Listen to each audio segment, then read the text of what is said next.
Esa cruz invertida, ya lo dijimos hace unos días, cuando hablábamos de las agrupaciones infantiles en la procesión del Domingo de Ramos. Esa cruz invertida nos recuerda un momento de la vida de Simón Pedro. Resulta que cuando los apóstoles se dispersaron por todo el mundo, de la misma manera que Tomás fue a Asia Menor y Santiago vino a España, pues Pedro fue a Roma. Pedro era la cabeza de la iglesia y fue a Roma. Había unas persecuciones terribles contra los cristianos. Los cazaban para matarlos, para arrojarlos a los leones. Los perseguían sin piedad de ninguna clase. Entonces Pedro pensó marchar a otra ciudad para iniciar sus predicaciones en otro sitio. Y cuando se alejaba de Roma caminando, de pronto se encontró al propio Jesús, que había tomado otra vez su forma humana, y al verlo se detuvo y le preguntó, lógicamente en latín, «Quo vadis, Domine?» ¿A dónde vas, Señor? Y Jesús le dijo, voy a Roma para ser crucificado otra vez. Pedro entendió la lección que le estaba dando Jesús. Él había dado su vida por el género humano, ¿por qué no podía darla también Pedro? Y entonces, arrepentido, Pedro volvió a Roma. Y lo apresaron y lo condenaron a morir en cruz. La muerte de cruz era la que se le daba a los esclavos, a los delincuentes, a la peor gente del mundo, era muerte en cruz. Era una muerte lenta, larguísima y dolorosa. En la cruz se moría por asfixia, porque al estar colgados de los brazos y todo el peso del cuerpo les impedía respirar normalmente y morían tras largas horas de sufrimiento por asfixia. Cuando Pedro supo que lo iban a crucificar, le dijo a sus verdugos, no, yo no soy digno de morir como mi maestro, como mi Señor en una cruz. Y entonces aquellos sayones le dijeron, no te preocupes, vas a morir en cruz, aunque no como tu maestro. Y entonces lo crucificaron y lo pusieron cabeza abajo. Ese es el símbolo de la cruz invertida que aparece siempre en todas las representaciones de Pedro. Y ese emblema es la tiara de papa, la cabeza visible de la iglesia y las dos llaves cruzadas. Es que el maestro antes de morir, antes de despedirse, le dijo, Pedro, lo que tú atares en la tierra quedará atado en el cielo. Lo que tú desatares en la tierra quedará desatado en el cielo. Tú tienes en la tierra las llaves del cielo. Al contrario que en la procesión de ayer, los penitentes de la agrupación de San Pedro visten esta noche túnica de terciopelo negro con ribetes de cordón blanco y botonadura de este color. El capuz es de raso negro, el fajín de terciopelo blanco bordado en oro y la capa de raso blanco con vueltas de raso negro. Pedro, desde el primer momento, fue el cabeza de la Iglesia Católica. Fue por orden del propio Jesús. Le dijo, Pedro, apacienta mi rebaño. Otra vez le dijo, Pedro, tú tienes que gobernar la barca de mi iglesia. Pero las palabras definitivas fueron estas. Tú es Pedro, et superam Petra edificabo ecclesiam meam, et porta inferum non prevalerum. Es decir, le dijo, tú eres Pedro, y sobre esta piedra edificaré mi iglesia, y las puertas del infierno no prevalecerán contra ella. Esta noche, cuando la procesión haya dado la vuelta al casco histórico de esta Cartagena hermosa de nuestros apasionados amores, y la procesión se recoja en el templo de Santa María de Gracia, después las puertas volverán a abrirse y Pedro, aclamado por toda Cartagena, acompañado de sus penitentes y la banda de música, regresará al arsenal cumpliendo la orden que le dio el almirante de que regrese a casa. Volverá al arsenal y en la vuelta se da una circunstancia curiosa desde hace unos años. Si van ustedes, verán que la banda de música va tocando un pasodoble precioso, alegre y bullanguero que se titula el gallo, y que nada tiene que ver con el recogimiento de la Semana Santa. Tiene su justificación. Un año, cuando el trono era devuelto al arsenal, al levantarlo los portapasos de un tirón, el gallo que va delante del trono, aquel gallo que cantó 3 veces antes de que saliera el sol y que le había sido advertido que ocurriría así por el maestro, pues ese gallo que va delante del trono dio unos bandazos que parecía que se iba a caer. Y entonces un fervoroso sanpedrista gritó: ¡el gallo! ¡el gallo! Y el director de la banda de música creyó que le pedían que interpretara el pasodoble El Gallo. Y así es como desde entonces, todos los años, Pedro regresa a su residencia del arsenal militar en el taller de cañones. Entra a los compases del pasodoble torero El Gallo.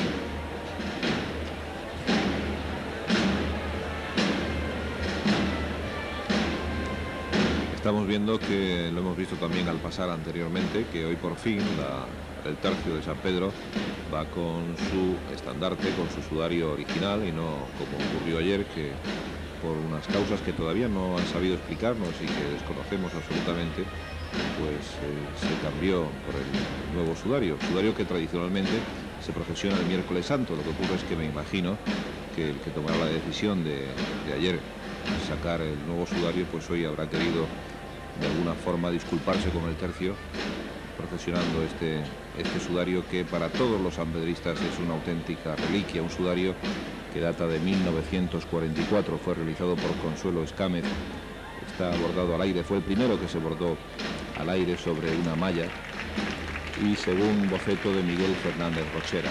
Los aplausos, como siempre, arranca el paso del tercio de San Pedro. Y Pedro estaba allí, sobre la arena, sintiendo que Jesús se le acercaba. Estaba allí, viviendo ya en sus venas del Maestro la singular llamada, y con él caminó por su camino, por veredas sedientas, sed de siglos que esperaban calmar su sed eterna con agua que dejase al fin saciada una sed por los siglos irredenta. Le siguió caminando, su camino por la orilla del mar de Galilea, siguiendo mansamente su destino. Iban 12, oliendo a sal y a brea. Di, ¿qué pensaste, Pedro, cuando oíste?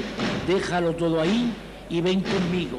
Cuando oíste su voz de amigo, cuando oíste su voz y le seguiste, cuando hizo del agua ardiente vino, cuando habló del buen grano y la cizaña, cuando habló en el sermón de la montaña, cuando habló de su origen y destino, cuando habló de la higuera y de su fruta, cuando habló de los pobres olvidados, cuando habló del perdón de los pecados, y cuando perdonó a la prostituta, proa al mar valiente marinero, no ceses en tu barca de bogar, ya se anuncia radiante la mañana y aún te queda un inmenso caladero pendiente ante tu proa por faenar. Adelante, oh Pedro, a navegar, orienta la mayor y la mesana, que se preñen tus velas al levante y escoren de babor tu ardiente amura, que las bese la brisa acariciante perfumada del mar en su lisura. Tú eres pescador, vuelve a la mar, aléjate del faro y la escollera, que hay por capturar mucha pesquera. Adelante, oh Pedro, a navegar.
machote también vemos rematando la luz el símbolo del papado, la tiara y las llaves que abren o cierran las puertas del cielo.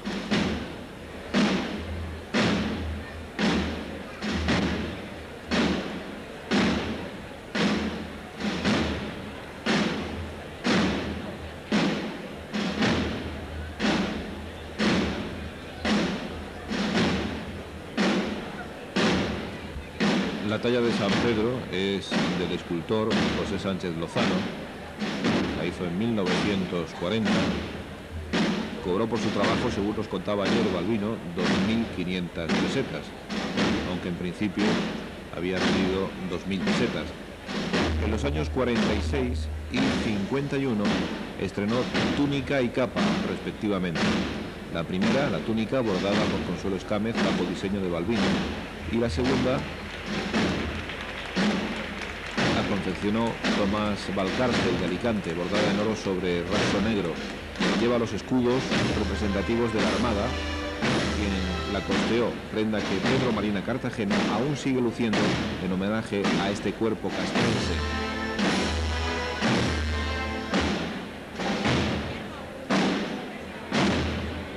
Esos son los banderines que estrena este año la agrupación de San Pedro.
Una representación de la agrupación femenina del tercio de San Pedro. Y ahí vemos al presidente de la agrupación, que es tradicionalmente el ayudante mayor del arsenal militar, Ramón Jáudenes Argüelles en este caso, al que acompañan también otros directivos de esta agrupación.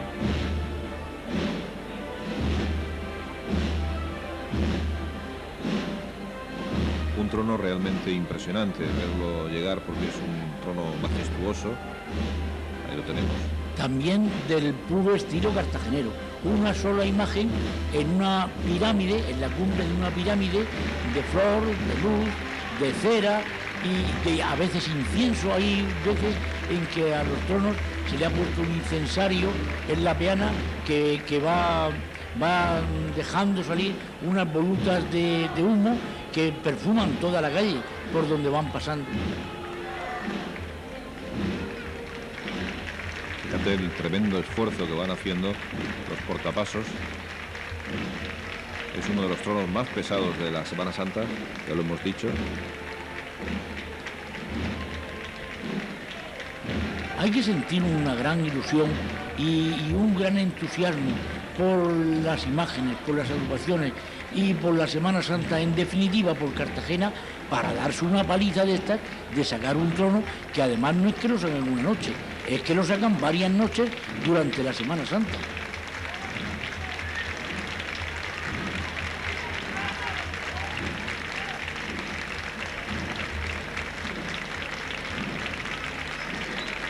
Pedro con la llave del cielo en la mano. Ahí está, amparado.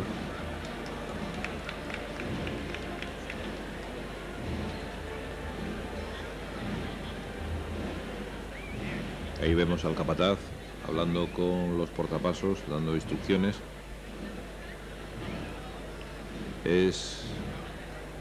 Pues tiene su técnica y tiene su complicación el llevar un trono, sobre todo de esta envergadura, de estas características.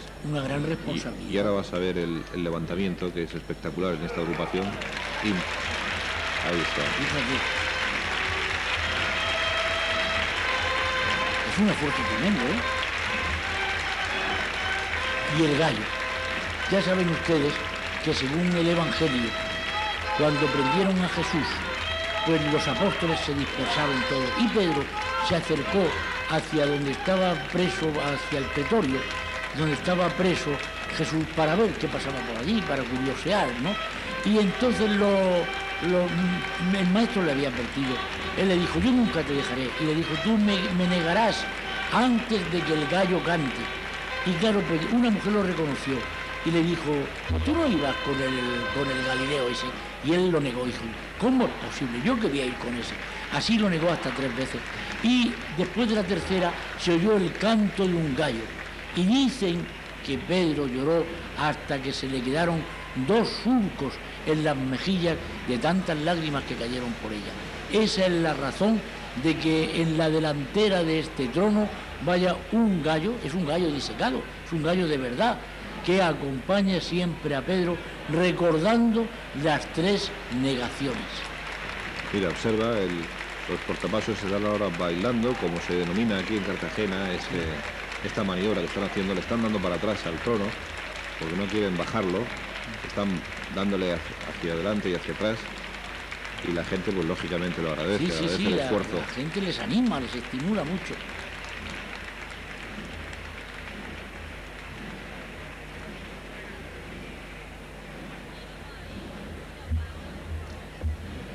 Ahí vemos también este carro donde van las baterías, el trono.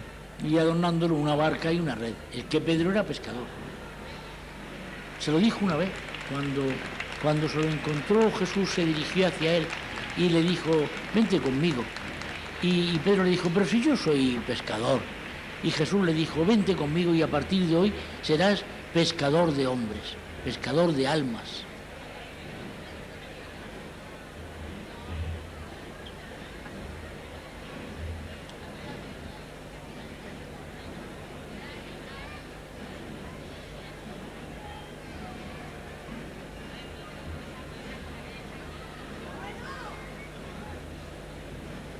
Bien, y llega el blanco de San Juan, tras el blanco y negro de San Pedro, el blanco de San Juan, con sus trompeteros.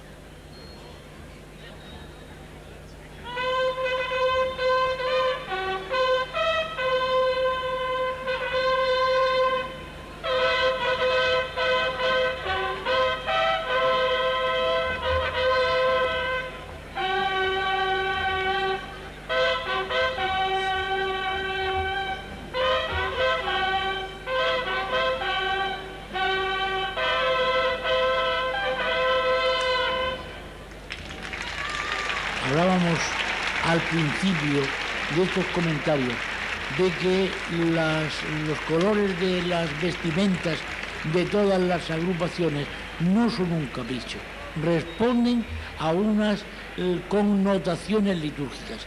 Y evidentemente en el trono y en la agrupación de San Juan no podía haber otro color nada más que el blanco. A Juan se le ha llamado siempre el discípulo amado. Cuando él empezó a seguir a Jesús era un chiquillo, era un mozalbete imberbe, un adolescente, era virgen, dice el Evangelio, no había conocido mujer. Y aquel muchacho se entregó por entero al amor de Jesús y le siguió siempre. Es más, en la cena, en la última cena, cuando Jesús se despidió, apoyó su cabeza sobre el pecho de Jesús, dominado por una profunda tristeza. Esto que estamos viendo, esos banderines, nos traen el principio del Evangelio que escribió Juan y que empieza así: in principio erat verbo, et verbo caro factum est, et habitavit nobis, que quiere decir, en el principio era la palabra, y la palabra se hizo carne, es decir, se hizo hombre, y habitó entre nosotros. Ese es el estandarte que corresponde al año 1965, cuando fue confeccionado de terciopelo blanco calado, bordado en oro fino y pedrería a 2 caras. El boceto fue de Balbino de la Cerra y bordado por Anita Vivancos. Hay una leyenda preciosa relacionada con San Juan el Evangelista, la imagen que sale en las procesiones de Cartagena. Se dice que si una muchacha mocita, casadera, que está en edad de contraer matrimonio, está en un balcón y consigue tocar con los dedos de su mano la palma de San Juan, se casa en ese mismo año. Esta tradición se conserva desde tiempo inmemorial.